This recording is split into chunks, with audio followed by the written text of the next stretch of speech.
Welcome to the 3Haunted podcast, where we bring you all things horror, supernatural, folklore, mythology, and all things that go bump in the night. Hey guys, this is your co-host Ashley, Gorilla Girl filmmaker, lunar goddess, and cinephile. And I'm your co-host John Thomas, ghost hunter, super smartass, and film lover extraordinaire. What's up, ghouls, gals, and geode-loving pals? In today's episode, we'll be discussing crystal healing and geo-sensitivity. Can certain crystals ward off negative energy? Can crystals actually be used to heal ailments? What exactly is geo-sensitivity? Tune in and find out. But first, a word from our network sponsor. Are you looking for more awesome podcasts? Head on over to withoutyourhead.com for access to the Without Your Head podcast network, where you'll find a variety of podcasts sure to keep you entertained and coming back for more. Welcome back, everybody. Ashley didn't even say that we had a special guest today. Damn it, Ashley. I know. I had one job. You done fucked up. Oops, there's the first F word. Yeah, well, could be worse. Anyway, we have a very special guest today. Her name is Kassandra. She is the owner of Lunar Tide in Fort Bragg, California. Welcome to the show. Hello, thank you. Yay, welcome, Kassandra. I'm so excited to have you on the show. Tell us a little bit about yourself. Whatever you feel comfortable sharing. Sure. I mean, this might get personal. I was born and raised in Northern California. I'm a Mendocino County native. I live in Fort Bragg. I started in metaphysical shop here about, 4 or 5 years ago. I sell tarot cards and crystals and locally made artisan witchy things like candles and soaps and things like that. I try to support my local maker community. All kinds of really cool things like that. You could probably find things for your altar or spells or wands, anything like that there. And I spend most of my time running that shop and raising my kids and also operating a smoothie cafe. So I'm very busy. Yeah, you are. That wasn't personal at all. Not yet. We're not getting there yet. We'll get there. I was going to say, I thought Ashley was busy all the time. Holy crap. No, this lady is a superwoman. So I actually stumbled across Kassandra's shop when I was up in Fort Bragg staying at like this super spooky, I'm pretty sure it was haunted, like Airbnb. And definitely haunted, yeah. Yeah, it was like up on the cliffs overlooking like the ocean, and it was old. This house was super old, and I was actually afraid to touch anything in the house because it's just like, I'm gonna fuck something up here and then I'm gonna feel bad I destroyed a piece of his history. Like, who Airbnb's history? Well, I guess it's cool, but I'm just nervous because I'm a klutz that, I'm gonna fuck it up. But anyways, we ended up going down into Fort Bragg to explore around, and I went to go throw something away, and I look up, and it was like, the clouds parted and the full moon sang, and there was this really cool sign that said Lunar Tide. And I was like, what is this? And I look, metaphysical shop. You guys know how much I love metaphysical shops. So, of course I had to go in, right? Yeah.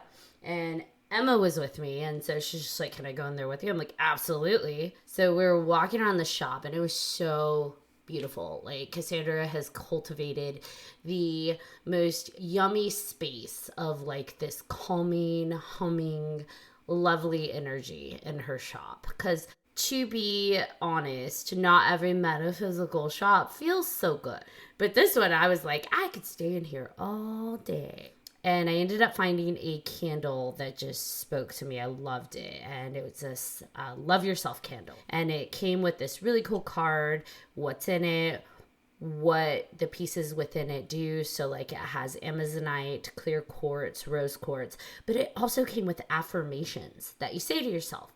And it's not like this is some ritual witchy thing like, 3 times mote it be. It's affirmations like, which by the way, there's nothing wrong with that. But this, I feel like, it resonated with me. Like, one of the affirmations is, I choose to stop apologizing for me, for being me. I am powerful. I am radiant. I am enough. And I'm like, fuck yes, I'm buying this candle. So that's what I needed at that point in time. I still feel like it's something I need now. So it was great. Anyways, love her shop. Highly recommend going in there. And her people like that work there, the staff, they're really cool too. They're really helpful. Yeah, the candle that you purchased was made by one of my stuff. So I encourage the people that work in the shop to create and sell their own things on consignment in the shop. So that way, it's a win-win. I get really unique, interesting things that are, really hard to come by or you can't find anywhere else because they're made by hand by an individual, not like a corporation or mass produced in any way. I get that element in my store to give it, like a unique depth and character. They get a percentage, a bigger percentage than I do, of course.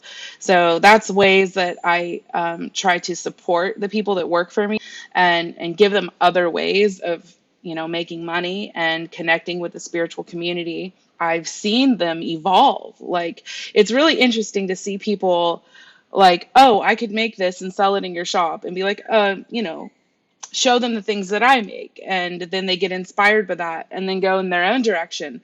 And then just like the unfolding and the realizing of what they're actually capable of doing. And they didn't know that they could, or that people would like it, or that they would be able to sell those things until, they were given the sort of environment that was conducive to that. So it's pretty cool. That's awesome. Yeah, I think that like the coolest thing I learned within like just the healing, metaphysical, that kind of community is oftentimes when we're helping other people heal, we're actually byproduct inadvertently healing ourselves too. Like, we're doing work within ourselves we don't even realize that we're doing. Oh, yeah. So it's pretty cool. So have you always been like had a lifelong relationship with the metaphysical world, or was it something that developed as you got older? I was raised in a Jewish household. My mom studied the Kabbalah, and when I got, I like of age to start asking questions about spirituality and religion, she was very clear that I'd have to follow her path and that I could choose whatever it was that I wanted to believe in. And she had all kinds of different books about, the esoteric world, and books about tarot and animism, and all kinds of books about mythology.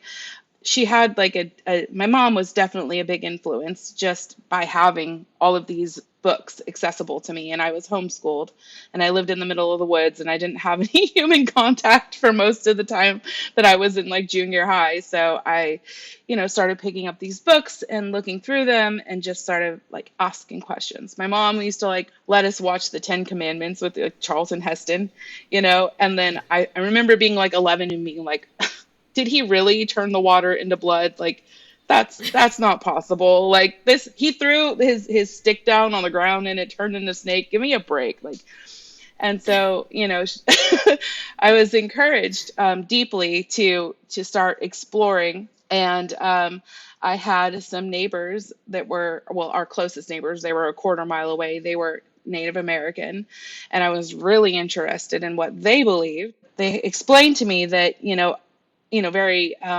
very in depth, that, animals and plants and, even trees and the wind, they all had spirits. And that was really interesting to me. So I just started kind of exploring when I was really young, and finally, eventually through, I don't want to say too much here, but the use of different spiritually elevating experiences, and substances, found my way to where I'm at now. They oftentimes do help open that veil. Well, I mean, it sounds like your mom had like a predisposition for more than the typical anyways, right? Like having those yeah. books. It sounds like she was kind of in tune with that vibration of knowledge as well. There was something she was curious about, but I think it's really cool she fostered it and encouraged it within you too. Yeah, she liked a lot of the sort of 80s fantasy, you know. She was always playing movies like Conan the Barbarian and The Labyrinth and The Dark Crystal and all the stuff that kids were like, that was so creepy when I was growing up. I'm like, really? That's my favorite movie. I loved it. Yeah, that was like, that's a woman after my own heart. Yeah, I feel like for me, I grew up in very much an opposite realm because I was in the South. And so it was very like, you know, Southern Christian based, very, you don't talk about, even though I come from a Hispanic community that believes in a lot of supernatural elements, the things that I was experiencing, they're just like either one, I'm possessed by the devil, or two, I am the devil, or like it's always the devil. But for me, it was just like, well, that's good and all, but it doesn't explain X, Y, and Z that I'm experiencing since childhood. It didn't explain a lot of things as I got older. You know, I felt like I was fumbling a lot. I thought there was something wrong with me when I was a teenager because I noticed like in my late teens that I was feeling certain ways during different times of the month. And then, you know, I'll go to a doctor because I'm like, I think something's wrong with me. I think I'm iron deficient. I think all these things. And they do like these full scope of tests and they're like, no, you're just fine. Maybe on a calendar track when you feel just overload of energy and sensitivity. And then, you know, during other times of the month, it's like I am exhausted and I'm gonna pass out, and it just didn't make sense to me. So it's like I start tracking it on my little desk calendar because this was pre-smartphone, and you know, lo and behold, I start noticing it's coinciding with not a specific day of the month, but more so a specific time of the moon. So it's actually correlating with the full moon and the new moon. And I'm like, oh my God, I'm a werewolf. She is a werewolf. And then it was just like, well, I guess there's nothing they can do for that. But, you know, if people talked about that kind of stuff, it wouldn't be so weird, right? It wouldn't be so taboo and like, God, that's just not even real. But it's like, the more I've kind of delved as an adult into the metaphysical world, it's like, oh, I'm not the only one that happens to. Cool. Like, I don't feel like it's such like a misfit or an outcast. Like, there are others that are in tune with the lunar cycles, or the lunar energies, and same with rocks. Yeah. Well, I definitely feel like I benefited from not having Christianity as like, you know, the primary ideology that was like force fed, and or, you know, even monotheism. Like, it was always just kind of open for me to believe what I wanted to believe. And, you know, this whole idea of like the devil and this is bad or evil, that really wasn't on my radar. So I didn't have all of that, like, God's going to punish you kind of shame or whatever. And I was free to sort of explore these things that were maybe taboo or suppressed by, you know, these different religious ideologies. And, you know, I was exposed to a lot of like older kind of pagan type things, without any like fear or shame that, oh, this is wrong, this is bad, or I'm going to go to hell for this, because I didn't even know what that was.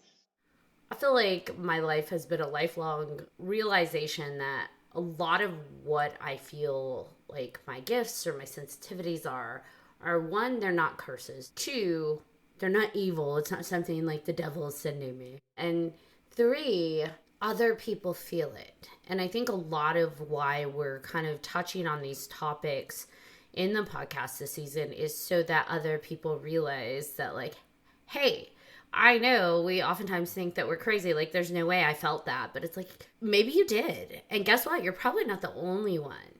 I think when I realized our perspective of how we interact with the world, we assume everybody else is feeling the same thing too. And I know I talked to you about this, Kassandra. So like, I would touch like certain types of rocks, and depending on the rock, I would feel like a massive amount of heat from it. I'm like, whoa, how'd this rock get hit up? But we're not, you know, heated up. We're not out in the sun. That's weird. That's cool.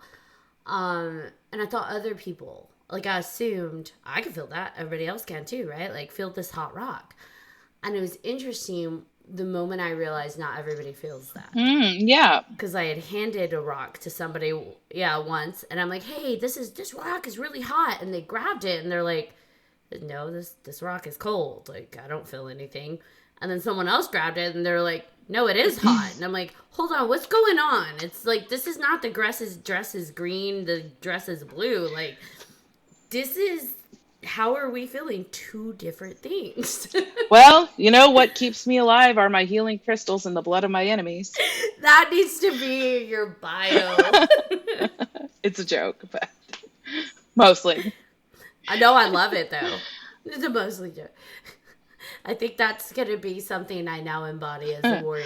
My crystals and the blood of my enemies. Everybody's using crystals now. Like Oprah's using crystals. Like it's blowing up. It's all over the place. And there's like if you dig, there's a really rich history. People using crystals. You can find all kinds of different instances of it. Like the ancient Egyptians used them. There's the crystal skulls. The Aztecs, they had those. We all like shiny things, like that's like a one of the human conditions. We've all been drawn to jewels and gold, and those are our currencies when there isn't like a monetary system in place. But as far as using crystals for metaphysical uses, that's been around for a really long time, and it's all across the world. It's all across the globe, and that it's really kind of coming up right now, and people are like really interested in it, and how can I use this to help myself, and what can I use this for, and how does this work, and people are asking all these questions, and then you've got people taking advantage, people's gullibilities and like kind of selling them snake oil. Like you're gonna have all of that. It's just a really interesting topic right now. Yeah, and to your point, it goes pretty far back. Like we see, the thing that pops in my mind is like the jade trade. Mm-hmm. How like way back in the day, jade was very like sought after. It was one of the main trades, and you think about it, and it's like it's a rock. Why are we so drawn to this like specific mineral? But then as this crystal healing and crystal properties and properties of different stones have come up, and we start learning more about what different stones lend toward different properties, and we learn what jade itself, the properties of jade, it's like, oh, that would probably make sense why we're really drawn to jade. And it's really interesting.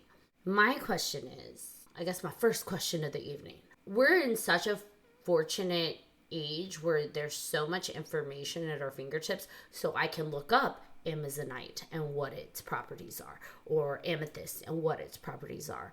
But where did that come from? Who started discovery? What metaphysical, spiritual properties belong to each stone? Because it seems like there's an alignment. It's not like it's a dictionary where 300 different countries disagree on what a stone is. Like everybody seems to agree, yep, that's the property of amethyst. Yup, that's amazonite. Okay, so like the question here is like the deeper question is like, oh, how is this working, right? And that's a really loaded question, because the truth is we are not entirely sure. Nobody knows. In order for something to be generally accepted as factual, it needs to be proven using the scientific method. And that really hasn't happened with crystals. There hasn't been the research, or maybe we just don't know how to even start going about that kind of research.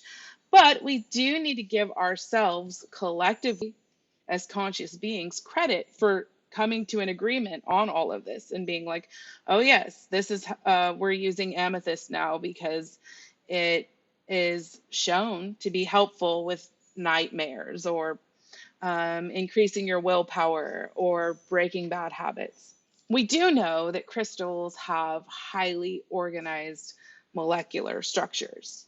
When you look out in nature and you think wherever creation is happening, or something is actually happening that's in alignment with creation, it's whenever there's the highest level of organization. If you look at a crystal, they have all kinds of different molecular structures. All the atoms are arranged in a pattern. different crystals have different ways that they're patterned inside. So like fractals and sacred geometry, those kinds of things have always been really poignant in the metaphysical world, because we're realizing that the universe likes to organize things. And the more highly organized and structured things are, it seems like the more efficient that they are. And I think that that kind of fits in a little bit where we have this instinct that they're being used for different purposes. I feel like that numerologically and structurally, we may just have instinctually felt which crystals work for which different purposes because of their molecular structures. Does that make any sense? Mm-hmm. So like physics teaches us that essentially everything is vibrating at like a different frequency. Like that's what we're talking about when we talk in the spiritual community about a bad vibe, or the energy of something is different, like because everything is oscillating or moving or vibrating at a different frequency. And that the same is true for crystals. So like take for example a diamond and a piece of graphite. A diamond is so strong that it can cut through glass, and graphite is used in like pencils. It's just soft, it crumbles on the paper. They're both made only of carbon. The difference is the molecular organization of those carbon atoms. So the power of crystals comes truly, I think, from their molecular arrangement and the frequencies at which they vibrate. And I think that somehow we have collectively sensed which ones work for different applications. That's my answer. I feel like, just like no crystal or stone is completely the same, like even the same families of stones that resonate or vibrate around a similar level are still unique in each one, which is why people can get a handful of Amazonite but only connect to one of them, or none of them, depending what they need at that moment in time. As people, we're a lot like that too, right? We're all vibrating at different levels, and that fluctuates, but we all kind of have our different vibrations. And I wonder, do we have a sacred geometry within our physical makeup? Oh, I'm sure we do.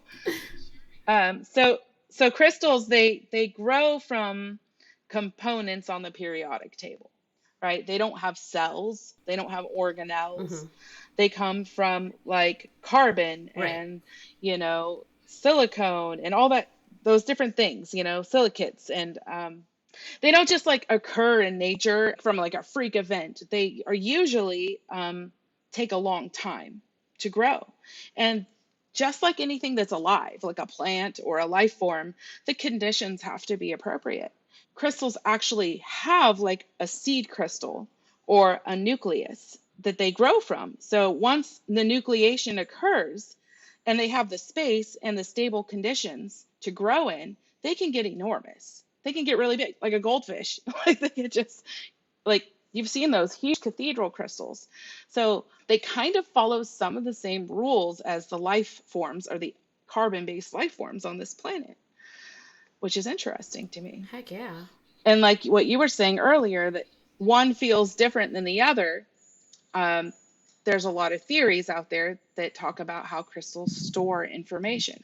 So if you've got an amethyst that was there witnessing the death of like your great aunt, that amethyst is probably going to feel different to you and your sensory perception than one that's just sort of been sitting in somebody's Buddhist garden for its entire life.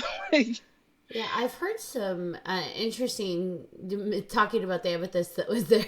I've heard a lot of like feelings in the metaphysical community when it comes to crystals about like finding a stone that you connect with and keeping that on you to absorb like your excess energy, or to basically be like your portable grounding. Yeah. Stone, which I kind of find interesting, because I mean, as long as we're walking on the earth, shouldn't we be able to ground? But whatever connects with people and works for them. If holding a stone helps you ground better than planting your feet, like whatever works for you. But I found one of the things I found interesting was that, this idea that you can cleanse stones to help release the energy they're storing for you but also like once they've reached their capacity of excess energy or attacks or anything you want to name it that they're kind of absorbing for you, they break, they shatter. I wondered though, is there a finite amount of energy or information they can store? I have no idea. I mean, I think that, like when you're talking about cleansing crystals, I do know that different crystals need to be cleansed in other ways. Like some people don't know this, but there's certain crystals you just should not put in water. That's kind of like what people generally cleanse their crystals with, which is great. Cold running water is great, but you don't want to put like selenite in cold water or any kind of water at all because it'll start to deteriorate the crystal. So you can use moonlight, and that's usually good for things like selenite, moonstone, sort of the more white, softer, light reflective stones, cat's eye, things like that. You can use cold running water, but that's good for like harder stones like rose quartz, amethyst, smoky quartz, that kind of a thing. Sunlight is one that's way often overlooked because I cleansed all my crystals during Lionsgate portal. So we had 8/8 Lionsgate portal just come up in August. And that's when the Sirius star system is aligned with our own sun. And, you know, you're supposed to be able to it's transmitting light codes. And so I took all of my crystals and put them out that day. The sun's not going to really, if you don't leave it out there for too long, because the sun can fade certain crystals like fluorite and even amethyst. You know, you have to be careful with like the sunlight and opal, like genuine opal. You could dry it out. But if it's just for like a few hours, you could use the sun to cleanse any crystal, and you can use dirt, like burying it in the earth. So like if I have something like a black tourmaline that I've been walking around with that I've been using to protect myself from, you know, really bad juju, and it just feels really heavy and I feel like it might shatter at any moment because it's full of all of that. Like one of my things that I do is I'll just put it in a little box and I'll bury it under my apple tree for a full lunar cycle. So those are different ways. Burying your crystals, sunlight, moonlight, and water. In most instances, you can use water. I have a question because you are like the stone specialist here. I had been told once upon a time, and I'm asking this because I want to know if I'm destroying my stones on accident. I've been told once upon a time if you have a stone that like its energy is starting to feel really off and shift like from what it originally was, to cleanse it, to place it, like submerge it basically in a glass of salt and let it sit there to cleanse it. And maybe that has its roots in like Wiccan, because I know salt is a very cleansing thing in the Wiccan principles, but I had never heard that up until then. So there were stones that like, especially some of my tourmalines and hematites that like I would put in a glass with salt under a new moon because I'm like layering on things. And circling back, it's like, is that going to ruin my stone by putting it in salt? Not at all. No, it's not, because salt in of itself is actually a crystalline structure. Okay. So it's using crystal to cleanse crystal. Cool. Yeah, and selenite is actually really good for that. So, okay. You know, and so I wanted to touch on quartz crystal because that's known as like the master healer. It's like the quintessential crystal. It's the crystal. So it's like everywhere on the face of this earth. It's all over the place. It's insanely common, but it maintains a very precise frequency standard, which regulates the movement of, like, say, a timepiece or a watch. It's also used in like radios, televisions, microprocessors, and like I said, it's all over the place. It can translate or transform, it can transform energy from one form to another. Like when pressure is applied to it, it translates as an electrical signal. And that's why they use it in like microphones, phonograph needles, things like that. So quartz, in case you don't know, like if you're going to have one crystal for whatever reason, that's the one you want. And it is also really good at amplifying all of your other stones. So if you're using it in conjunction with anything else, it will make that work so much better. And you can use quartz to cleanse other crystals, just like the salt. Like if you have just like a whole bunch of tumbled quartz and you want to submerge your tourmaline or whatever it is that you're, needing to cleanse into it, that most certainly can work. Well, I know, like, as a paranormal investigator, that some of them, or some us, should I say, actually kind of use like the quartz and other stones for protection to kind of help us while we're investigating, to kind of keep negative energy away. And I know it's not going to work on everything, but I feel like it's actually helped out a little bit on some of my investigations. I think the work, like working on things, I think anytime we're using crystals, right? Whether it's an amethyst or quartz or amazonite or anything, like I feel like a stone is just a stone to an extent, unless you actually put the energy into receiving it, into believing it, if that makes sense. Mm-hmm. Yeah, so exactly. Belief is key here. Our thoughts and beliefs and intentions are powerful. We know that. And when you combine the elements of human consciousness with crystals, you get magic, which to me, magic is just like the synergistic relationship between consciousness and the natural world. So, yeah, you're 100% right. Like, so let's say you want to quit drinking. So you hobble on over to your metaphysical store, your local metaphysical store, all hungover, and you grab yourself a hunk of amethyst and you stick it on your bedstand. Maybe you're really enthusiastic about it and you bring it to work with you and stick it on your desk.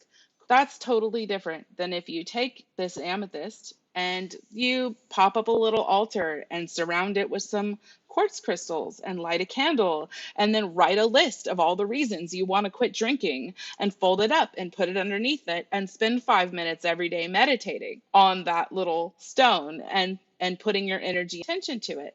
It's about a relationship. Crystals work best if you create some sort of relationship with them, and they can help you remember what you're trying to do. I don't really recommend purchasing a crystal for, say, oh, I'm going to get this citrine and lay it on my stomach here because I have a gallstone. Like, that's really not going to help you. I would prefer people to purchase crystals to help themselves with their spiritual, emotional, and mental health, because then the body will follow. I really kind of try to warn people to not be like, oh, this is going to be a quick fix.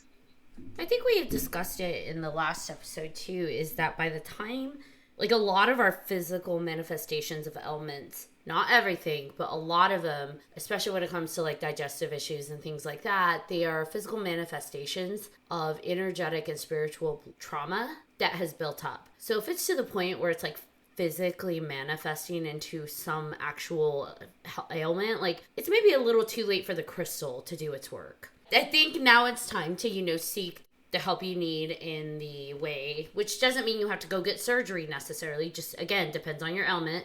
But I think a lot of what the stones are for, in my opinion, are for the energetic and, like you said, mental, emotional, spiritual work that we're dealing with before it reaches the point of physical manifestation. Right. And if you get your head right, a lot of times your body will follow. You have to do the work. When it comes with crystals, like they're not going to be some kind of magical thing that's going to, alleviate your depression or protect you from an evil spirit or stop you from eating the whole box of cookies before you go to bed at night. Like, you have to work with them. You can't just expect to have them in your possession and them to, like, I've had so many people, they'll purchase something for me because, they're coming in, they're looking for, a crystal for anxiety, let's say, like fluorite. Fluorite's really good for anxiety. It's one of the most organized stones. It helps sort of the resonance of it helps you organize your own thoughts. And that's where anxiety comes in, is when your thoughts are scattered and you're just spinning in circles and you can't really seem to get a grip. And I'll have somebody purchase something like that and they'll come in and be like, this didn't work very well. And I'm like, well, how did you use it? And they're like, well, I wore the bracelet. And I'm like, did you sit down and think about what may be causing your anxiety? Did you take a moment to, try to understand it in terms that you could relate to? And, like, so if I was going to be, say, using a fluorite bracelet to help with my anxiety, every time I felt anxious, I would touch it. And I'd sit there and I'd have affirmations, something that I wrote or, meditated on. And then I would use the bracelet to help me remember what it was I needed to say to myself in order to bring myself out of that place of anxiety. So crystals are tools. They're not cures. Yeah, they're focal points. And I think that whether they do have these energetic properties that people are willing to believe in or not, or they're just like a focal point to help people direct their mental or emotional goals towards, they're still serving a purpose of work and healing. Kind of to your point, it sounds like when you work with crystals, you use the affirmations and sitting with it to meditate on them.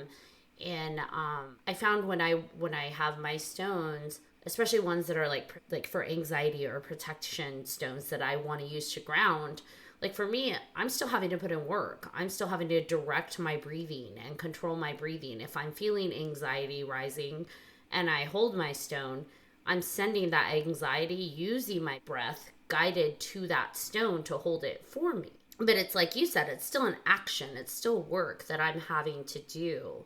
I can't just hold the stone and expect it to like cure me. We still have to work with it and do part of the work. Mm-hmm.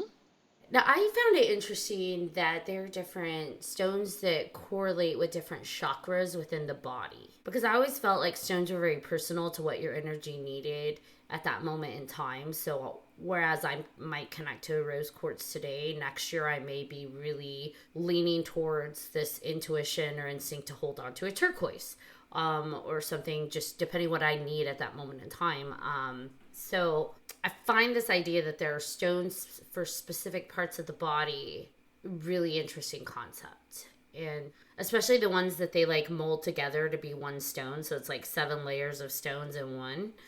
Is that along the lines of what you said, where you can't just like place a stone on your head and expect to open your third eye? Well, you could get, the corresponding stone, which I do believe is a lapis for third eye. And you could place it on your head. And if you lay there and do nothing and think, oh, lapis, open my third eye, maybe. But if you connect to it, if you connect to it and you start feeling in your body and using visualization to make that happen, you will find that stones are just an aid in helping your own mind and your own consciousness expand. And, there is connections that can happen with your body. Like, okay, for example, I had somebody come into my shop and say, my daughter's been trying to get pregnant, but she's lost like the last 3 pregnancies in a row. And so, one of the stones that are, is tied to root chakra or, the lower areas is carnelian. Mm-hmm. And so what I did with her, it was very in the moment and it was very impromptu. And so I built a crystal grid for her. I used carnelian and I used rose quartz and citrine and clear quartz. And I put the carnelian in the center. It was a big, large flame-shaped carnelian. And around the carnelian, I placed the 4 clear quartz, and around that 4 more of the citrine, and around that I arranged some rose quartz, so it had this really beautiful pattern, right? And I did it on a grid, a crystal grid. It was just like this laser engraved like plate that had like the flower of life on it, right? So we put it on there. And then after I arranged it and I explained to her why I put each stone in the configuration and what it was, meant for, then I asked her to close her eyes and hold my hands over the grid. We held our hands together and we said a prayer for her daughter and whatever healing she needed to do for her, whatever support she needed in order to conceive, that came to her, right? So this was just like a moment in my shop. This happens all the time, by the way, crazy stuff like this. She came back a year later with her daughter and her newborn baby grandson. Aww. And she said, thank you so much. I really feel like this helped. And she ended up, purchasing all of the stones and the grid and taking it home and showing her daughter how I had set it up and set it up in her daughter's room. And her daughter used that as a tool to, ask for the healing that they needed in order, or that her daughter needed in order to conceive a baby.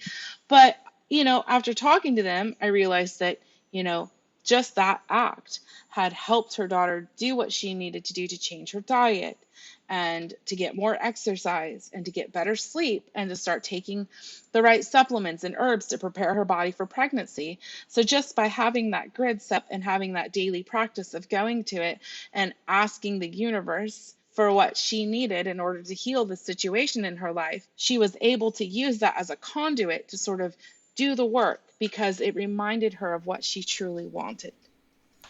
That sounds a lot like mental manifestation, Jonathan. It sure does. All these serendipitous conversations we've been having this month and last month, all coming together. It's all just, it's like the crystals. It's all woven in, and they all are just interlaced, and it's actually really beautiful. Now, when it comes to crystals' goodness, I feel like my house, like, there's just a joke that I could open a crystal shop because just everything I've collected over years, I just have all over my home. And it's interesting because most of my crystals or stones are stuff that I have not bought. So when I go hiking, I will actually find a stone that resonates with me. Now, I found that I tend to be, I think, drawn towards the specific types of stones when I'm hiking, but just my eye always is drawn to them, and like my energy, I just pick them up. But I carry it with me. So I try to find a stone on my hikes, and I carry it with me close to my heart as I complete a hike to kind of connect, and then I bring it home. So I feel like most of my stones are from these different adventures, and at some point I'm probably gonna have too many, not enough places for them. But when it comes to crystals that you are no longer connected to, but you have connected, I guess, in some form, your energy to, so like you've stored an energetic attachment to it, what would be the best way you recommend of retiring them? I don't imagine you would want all these energetic things connected to you just thrown out. Yeah, I mean, I would clear them. I would find a way to clear them and, ask them to let go of your energetic imprint. Definitely dirt. That's a good way. Just the cold, dark recesses of the earth. That's where they come from. They come from the ground. It's proper to put them back there.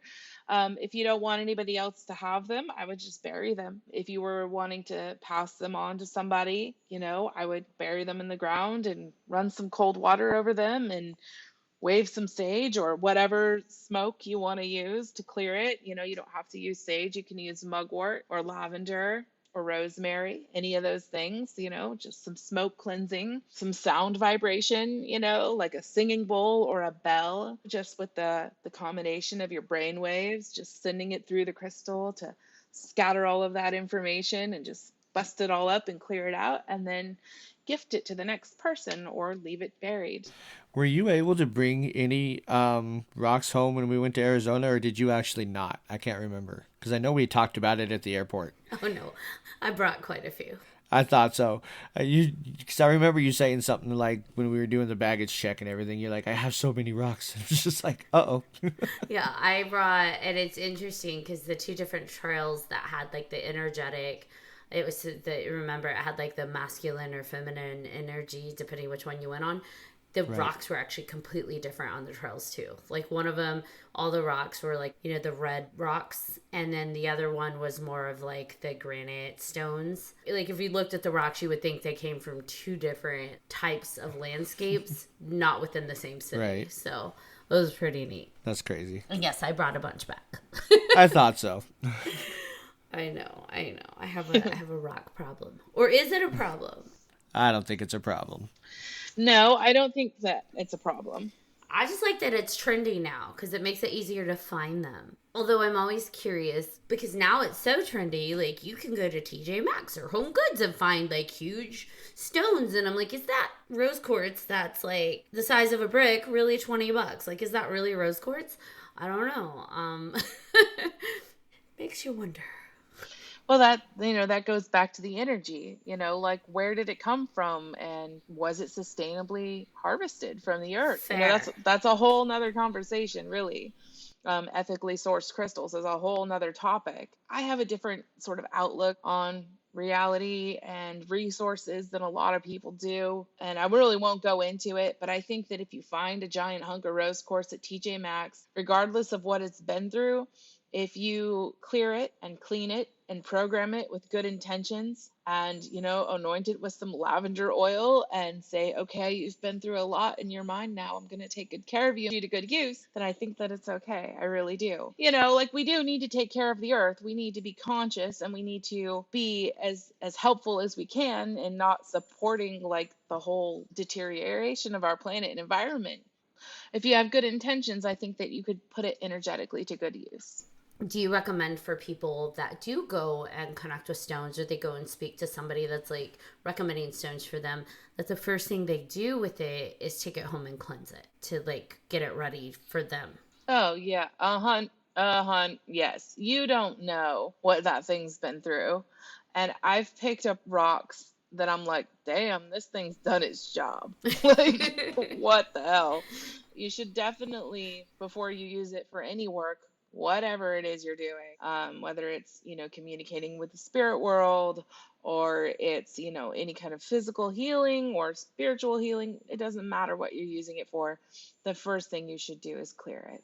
Absolutely, because it is thought within the metaphysical community that crystals are programmable. Energy programs it, but also thoughts and brainwaves can program your crystal. And, it's pretty easy to figure out how to do it. There's this great book. I forget the author. I feel horrible, but the book is called Crystal Awareness. And it's pretty cheap. I sell it in my shop for like $7. And it's been around since the 70s. And it's one of the oldest books that talks about crystals. And it's like the seed of this movement that's happening now. It's been in the works for over 50 years. Catherine Bowman? Yeah, that sounds good. That sounds right. Google's my friend. There you go. Yeah. Yeah, I don't remember people's names very well, but I do remember the title of the book at least.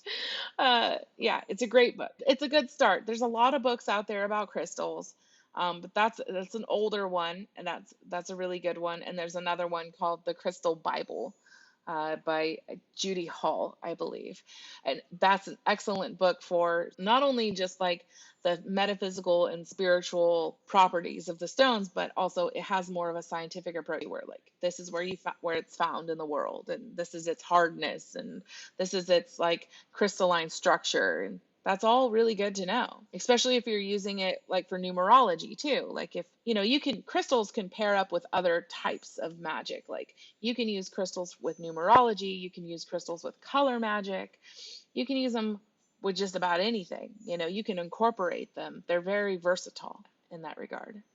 So, my last question that I had, because I had so many, because I know you had mentioned when we talked before that crystals are all over the earth, they cover the earth, they're deep within the earth, and we are drawn to it as human beings. We mine it, we resource it, we use it, we connect to it. Now, why do you suppose is it we don't see that happen with the rest of like life forms on earth, like with animals? Or is that something we see? Like, do animals themselves also gravitate to crystals and various stones? I mean, I think that it's presumptuous to think that we can even begin to understand what's going on in the animal world. Mm-hmm. We don't understand them as much as we like to. We don't understand their levels of consciousness or what they're doing. They're probably just like mowing down amanitas and rolling around on the rocks going, hell yeah.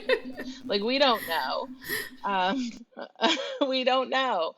But my really completely unfounded theory of why the earth is covered in quartz, if you wanted me to talk about that, I know we spoke about it earlier. Go for it. This is just one of my tangents that I've had. I didn't read anything about this. It's just sort of like one of my late night thoughts. But so that it is pretty well accepted within the metaphysical community that crystals can and do retain information, and a lot of information, and that they're used in technology because of that. They're in your computer, they're in your phone. And there's this thing called collective consciousness or the Akashic Record. I had this sort of idea that perhaps the collective consciousness of at least humanity, which is the only consciousness that we're truly aware of, is stored. The Akashic Record of the planet is stored within the crystals underneath its surface, underneath the dirt, and in the caves. And so, they've done really some interesting studies back in the 70s and 80s about like, okay, they noticed while they were watching these bonobo apes in one African village imitate the villagers washing clothes in the river, then all of a sudden, all of the tribes of the little bonobo apes all over the place started doing it at the same time without having any contact with the original one.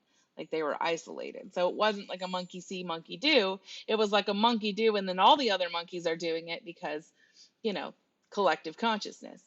And, they've done things humans where they're like, oh, we're going to do this word search and we're going to give it to this test group of people.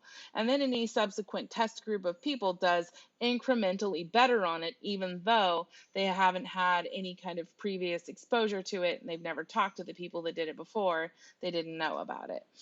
And so there's this whole kind of like idea that, everything that ever has been known or thought by human consciousness and everything that is currently being experienced and everything that ever will be thought, because, time's an onion, not a line, is stored in the Akashic Record.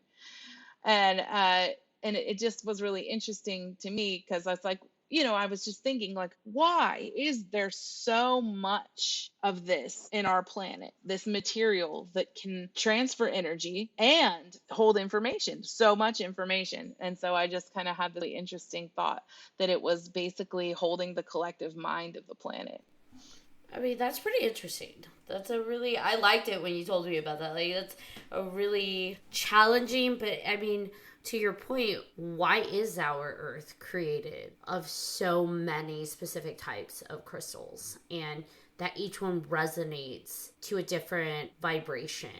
Because I imagine that with those different vibrations, maybe it also stores different types of energies and different types of memories, but collectively, all together, they carry the entire shebang, like the whole thing. They're just different pieces of the puzzle. Yeah, and there's, evidence that there's gemstones and emeralds and rubies and diamonds and quartz crystals on other planets too. Like they're not just native to Earth, they're out there in space. So like maybe that's how the planets communicate with one another, if you think about it.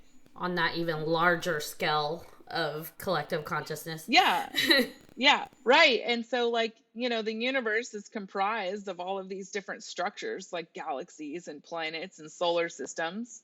There has to be some form of, communication between everything to like, create some sort of agreeance on like how everything is, like what the laws of physics are. And maybe the information is stored in the planets, like little antennas or something. I don't know. John's like, mind blown. Pretty much. No, I was just remembering that limestone in kind of, I don't know, going back to the whole ghost hunting stuff, limestone can kind of hold certain energies or whatever, and sometimes people think that that's what causes like the residual hauntings of places that people can't interact with, but they still see. So it's kind of like a recording type thing. I don't know. That's just something that I was going over in my brain. The recorder stone. There's this fun game that I play sometimes with my friends. And I don't even remember where it came from, but it's called the telepathic crystal. Have you heard of this? I haven't, no. Oh, okay. So you just get a plain clear quartz crystal and, you clear it or whatever. And then you think of a word or, just any word. A noun usually works best, like a person, place, or thing. And you think about it really strong while holding the crystal after it's cleared, and then you pass it to your friend and ask them what the word is. I dare you to try it. It's pretty cool. I'm so gonna try that. Yeah. I'm gonna try it. Banana. That's the Yeah. first word that come to mind. Banana. Banana. Well, you can't tell us because now we know. Well, we can't pass the crystal through here. Well, no, but sounds like something to try when we get together sometime. That's for sure. It's kind of fun. It's kind of trippy. Oh, Himalayan salt lamps are really popular right now. Yes. Would we count it because the salt is, the crystal itself, type of crystal? Would we categorize that as like a crystal healing, the Himalayan salt lamps? And what's special about the Himalayan salt? There is controversy out there on whether they're actually good for you or not. Some people say, oh, there's, certain toxins in them or you shouldn't use them. I've read different sort of perspectives on that. If the school thought that, oh, yes, Himalayan salt lamps are good for you because they release negative ions, kind of like the ocean.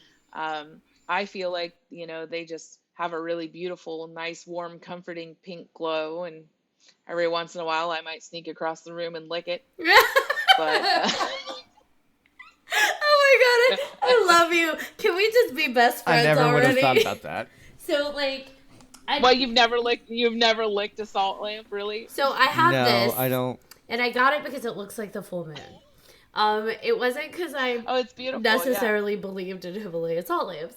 Because I don't know where I stand on that. But it was like, Lick this it. is the moon. I mean, are you anemic? No, I'll lick it. Oh my god, it's salty. That's like super salty. I wonder why. Yes, ladies and gentlemen, she actually licked it. All right, there we go. It looks like a moon. I licked the moon.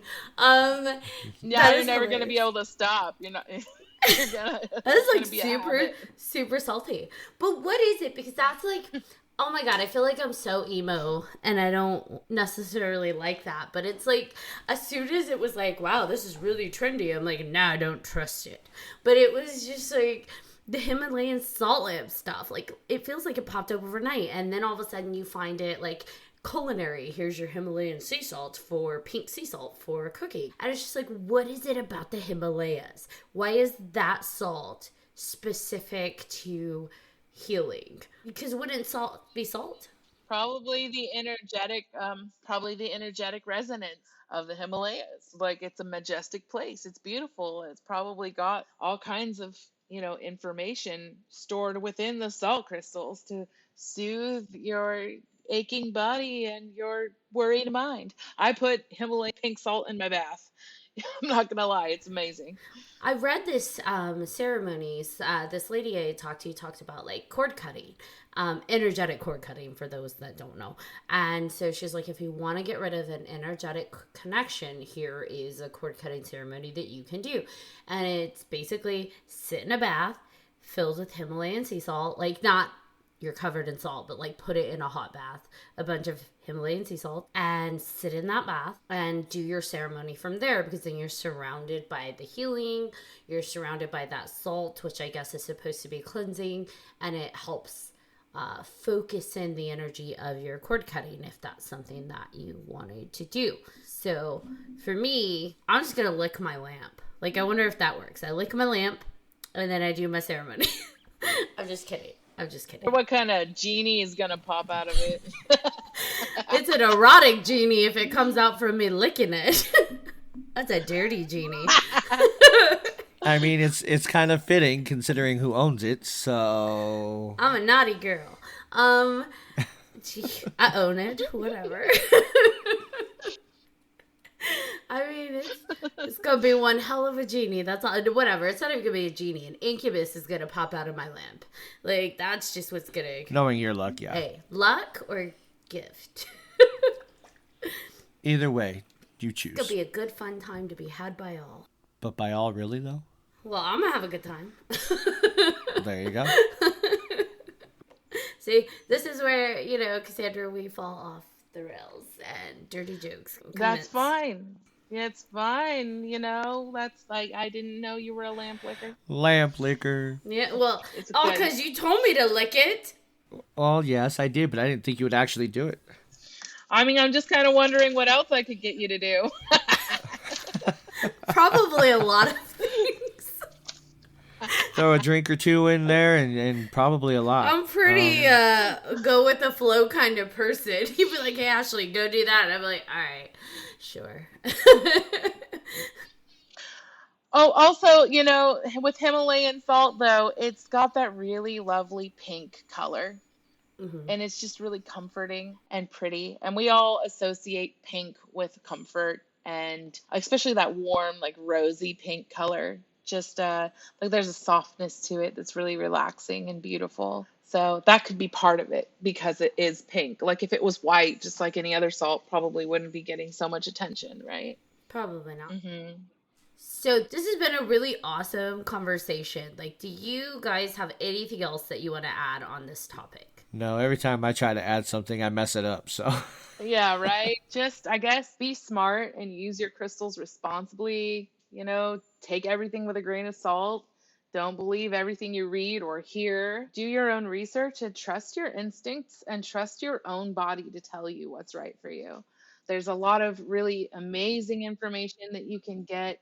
Utilizing crystals and crystal grids is a really good way to go. Like a lot of people are buying crystals and they're like, oh, I'm using, they're hopping on the trend. But actually putting them into practice and working for you, crystal grids is a super awesome way to go.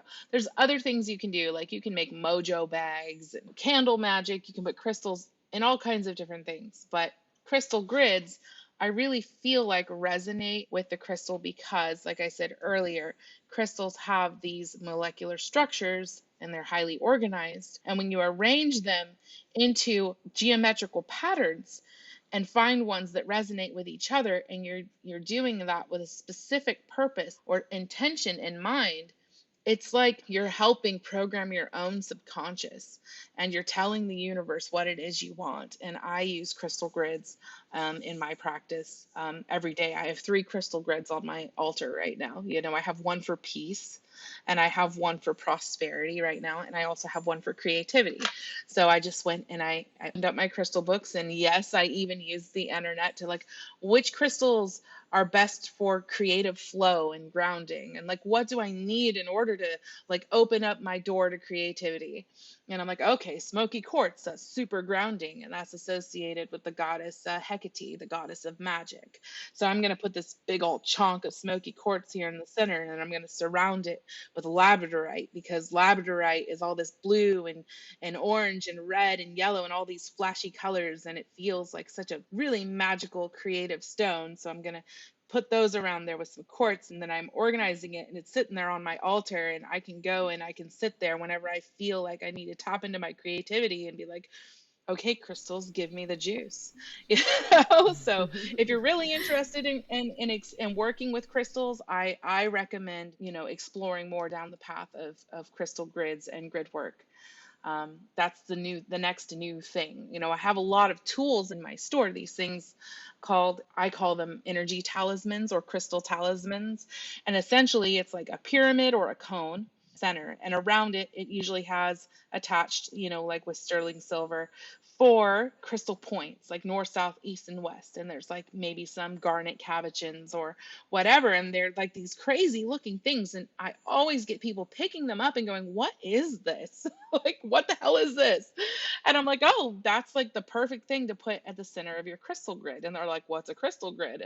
And so a lot of people love rocks. They're attracted to stones. They collect them. They have hordes and piles of them, and then they don't really know exactly how to use them or what to do with them. And building crystal grids intuitively, you can incorporate feathers, you can incorporate seashells, leaves, dried flowers, whatever it is, old buttons that mean something to you.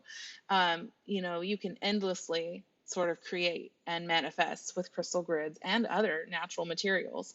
So it's that's where I kind of encourage people to just sort of put crystals into practice. Yes, you can wear them. If you're going to wear a crystal for a specific reason, like you are trying to attract love into your life, and buy yourself a rose quartz pendant, don't just put it on and be like, okay, here comes love.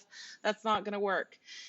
Take the crystal, take it home, clear it, cleanse it, submerge it into a jar of salt, as Ashley suggests. Whatever. Rinse it with cold water, ring a bell, wave some mugwort around it, whatever, blow on it, whatever the hell you have to do to sort of translate, the clearing of it. Okay, it's clear. And then set it up on your altar and light a pink candle next to it and surround it with some quartz. And then put your hands over it in the shape of a triangle and connect to yourself and find out what is it that I'm really trying to attract here in terms of like more love in my life. And like ask yourself, your subconscious, to like come forth and tell you what that is. And then use that to sort of visually push that energy into the stone so that you're programming it and letting it know what it is you're specifically trying to attract into your life, and then wear it. And then whenever you're feeling that, in that moment, you're like, oh, I wish I had more love in my life. I wish I had whatever that looks like, a new romantic partner or better sex or whatever the fuck it is. Just, grab onto your crystal and be like, oh yeah, that's what I'm trying to do. And that'll remind you to realign your behavior, your thoughts, and your actions into that sort of pattern of being, and your crystal will freaking help you. But you have to help your crystal help you, because essentially you're using crystals to help yourself, right? I love it. Boom, microphone drop. I would like to add to some of my friends who come from the background that maybe I do, and certain words may kind of push you off of it a little, like you're curious about crystals, but it's like, what, altar? I'm not a witch, Ashley. Like, what? And it's like, you don't have to. Like, crystals are not witchcraft. They can be, just like Kassandra said, they can be used in conjunction with rituals and spell work, but that's not the same thing as crystals are rituals and spell work. Crystals are crystals. Okay, whatever you're using them for is your connotation. So if you want to put it on your bedside table because you're hung up on the word altar, put it on your bedside table. If you are like, hey, I'm not hung up on the word altar, create a space where you can put your focal work, your crystal grids, or your spiral of stones, or maybe just one stone that you connect with. That can be your point where you go to focus on whatever it is you're working on at that point in time, whether it be peace, self-love, external love, anxiety, whatever you're working on. Devote a space for that so that this is where I go to focus and do my work to achieve whatever it is that I'm trying to connect to or work on. Don't get hung up on words. Are we going to talk about how to use crystals to conjure demons? Because we could do that too. Yeah, but I don't want everyone playing with demons. We're going to talk about, can crystals be used to conjure demons? I guess if they're a focal point, they could be used for anything, I suppose. Yeah, pretty much. I've seen it on Etsy. Good old Etsy. Oh, good old Etsy. I've always wanted a crystal Ouija board. That would be really cool. That would be awesome. And that's how we use stones to conjure demons.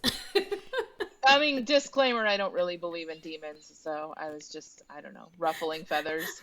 I know, you were being facetious and I loved it. I feel like the demons are just an ongoing joke in this podcast anyways, so. Demons and Etsy, pretty much. Yeah, demons and Etsy. Sorry, Etsy.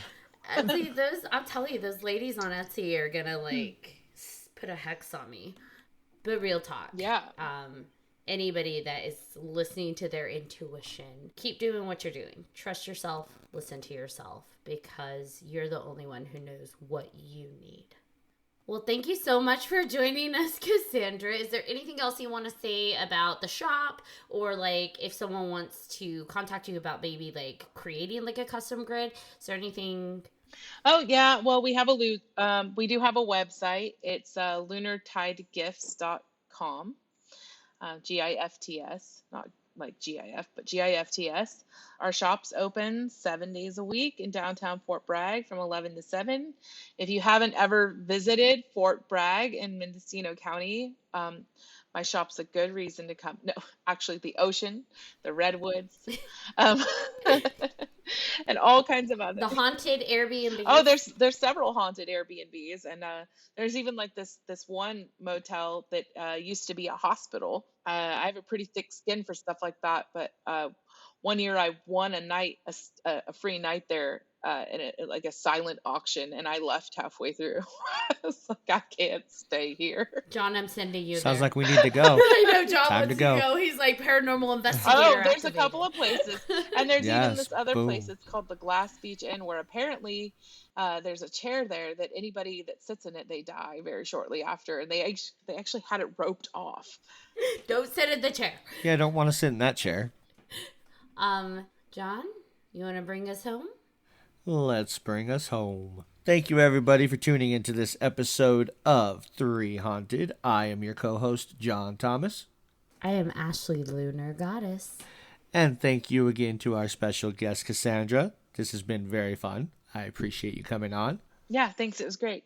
And for any of our listeners, if you have any comments, questions, or episode suggestions, please email us at 3hauntedpodcast@gmail.com. And if you haven't done so already, be sure to like, follow, and subscribe to all of our social media. You don't want to miss one crazy fucking moment. Until next time.